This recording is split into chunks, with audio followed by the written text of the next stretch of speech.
if it's Haskins, Haskins really just needs to prove enough to the organization that you should at least keep me on practice squad. Yeah, because we know they're not starting Mason, Haskins, Dobbs. They're not starting anybody but Ben at quarterback, right? Barring something catastrophic.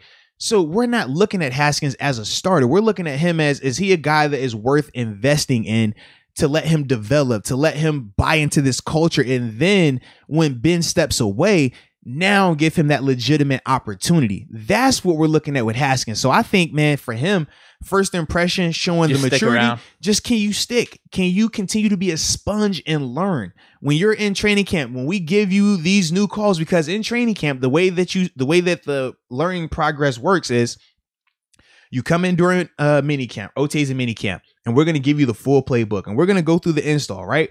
That's your first time seeing it. So you expect to have a lot of mistakes. You expect to have guys, messing up calls and verbiage and stuff, especially quarterbacks, right? Because it's extra on them. But once you progress through it, you're like, all right, at the beginning of OTAs, the mistakes that you made, you shouldn't be making at the end of minicamp. All right.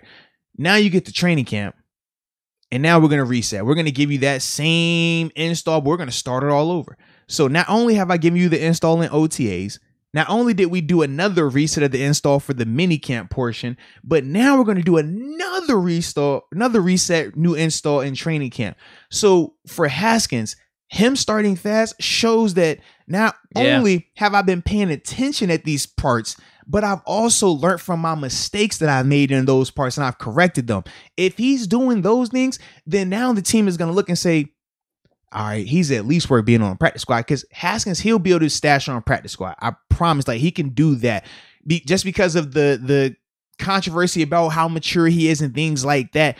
You can stash him on your practice squad this year, but he's not going to be worth that practice squad spot if you don't feel he gives you a legitimate chance to be a quarterback down the line. I don't think you hold him if it's not going to be that. Ooh, so you're thinking Haskins practice squad, Dobbs 3. So Dobbs could be helping out Ben in the actual games. Or even if they don't do that and they just dress 2, because we know the team will dress just 2. Mason be that second guy. I can see it as that scenario also. I just feel like with Haskins, he does have that luxury of being able to be on the practice squad. Like, I do think that they would stash him there and he could just grow and develop without it necessarily having to feel the full weight of being on the active roster. Whereas with Dobbs, I just don't think, if Haskins is who we think he is, I don't think that the team would put Dobbs back there, because it's like, well, what is Dobbs developing into? Because you're not viewing Dobbs as the development into the franchise quarterback, because you already have Haskins supposedly in that role and you have Mason in that role. So that's the part where you could see it, kind of phasing him out. And I don't think that Mason is going to be in that conversation, because Mason he's proven that he can at least play in the NFL, and he's done enough to make it interesting for him. Whereas with Dobbs, he hasn't had that sample size just yet to even, make yourself say that, all right, we'll save a spot for him right here. Like, I just don't see that. Now, he could surprise a lot of people with his growth, and obviously we know what he brings in a Matt Canada style offense, so that makes him a kind of like a one-off, right? Because the whole slash thing, right? It makes him a one-off, and that's why I just think, like, they might look at him as, instead of viewing him as strictly a quarterback, what if they're just viewing him as like a utility guy, kind of like a Ray McCloud? Just don't have him as a returner, but he's your utility offensive guy. All right, we know he can catch, we know he can throw, we know he's fast enough, he can run the zone read. We've seen these things. How, like, maybe Canada's saying we're going to feature him in some role like that, then we could see him out there. But I just don't think, in terms of the pure quarterback race, that he's going to be able to leapfrog one of those guys right now. How big do you think his relationship with Ben would impact that? Because how we're talking, it seems like it's on Haskins than whether Dobbs makes the roster or not. Because if Haskins balls out, we'll just keep Haskins. We don't have to worry about Dobbs. But if Dobbs' relationship with Ben's that important, and then we're talking about him as a utility guy, maybe that makes him a little bit more valuable. Man, yeah. He brings a ton, but Dobbs is one of those players right now that you can see him good at certain things, but not great at anything. We think he's a good passer. He can throw the ball well enough, but he's not a great passer, right? We broke that down with just watching the tape on him. He's fast, but he's not the fastest. He's shifty, but not the shiftiest, right? He's good at a ton of stuff, but not great at anything. And that's the part that is just kind of like that piece of the puzzle. Like, where does he fit? Dude, what do you think of that Ben relationship then, though? I do like that, but I don't think it's as significant, just because if this is a guy that had played a ton, kind of like the Charlie Batch scenario, right? Where he had already been a starter for, multiple years and has already seen all this stuff, and you can really started for us, right, and got some wins. Like it's a different level of comfort and a different level of value that you place on that. Whereas right now, I'm still questioning. I mean, Dobbs knows a ton of ball, but has he seen so much ball where he's really able to help Ben to that level? Like, I think that Dobbs can be on the sideline. You think it might be blown up a little bit? Right. Because I feel like Dobbs can sit on the sideline and Ben could go through a play and he says, yo, what coverage was that? And Dobbs says, yo, what's cover 3? Sure, he could do that. But I also think that Haskins could do that. I think that if you talk to Mason, Mason could do that.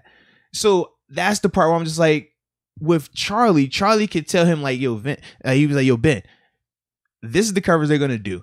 I've seen guys do this where they're going to flash here and they're going to build over here. I'm letting you know this is how it's going to happen. Hit this guy coming on the backside. He talked about that on the podcast with us. And you could see, it's like, oh, that makes sense. And he's like, oh, yeah, that's what he's doing right there. And Ben and both of those guys would talk about it. And that's why it was such a big deal. With Dobbs, though, I don't think that Dobbs is going to be able to do that. And if he can't, then it's just like, I don't think that it holds the same level of significance. I get what you're saying. Yeah. Okay. Because that was always my thing with Dobbs. Like, that could be one of the main ingredients for keeping him. And then you talk about the utility piece. Yeah. But, it'll be interesting if he's even used that way in preseason. Well, because this is the interesting part. So Darren Dalton says Dobbs is good for subbing out Big Ben for some of those QB option plays. Now, we did see when Matt Kemp... No, because think about it, right? Week 17. I remember. That's what they were doing. And who was the quote-unquote coordinator for that game? No, I get that. Yeah. I'm for whatever works. I just think you have better odds with Ben out there. That's always my thing. But if it works, whatever. Like, I don't want to be the party. Yeah, that's what they're referring to with that. So I can see that. I just don't know how big of a role that is, though. Are we talking 5 plays, 7 plays? Like, I don't think that Dobbs, because like he needs to be an asset as a receiver, right, then. But so it's not so obvious. But they've shown clips. I've had a couple people actually send me clips of Dobbs catching touchdown passes at Tennessee. The thing is this. The impact has to be worth it. Like, you think about when Taysom Hill comes out there with New Orleans, back when Drew Brees was Drew. If you're going to take the ball out of Drew Brees' hands, it better be electric. It better be well worth it. And we talked about, at least with Taysom, you see the productivity that is associated with him, whether he's blocking, whether he's running the ball, throwing the ball, or catching the ball. It's typically something explosive happening in a big way.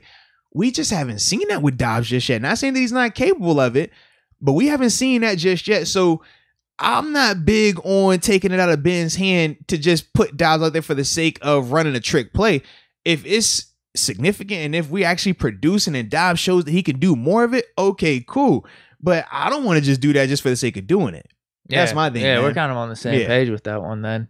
But we'll see what happens in the preseason. That's why, I mean, we have so many different layers to this preseason. All of a sudden, Highsmith, Ingram competition. What's Dobbs going to do?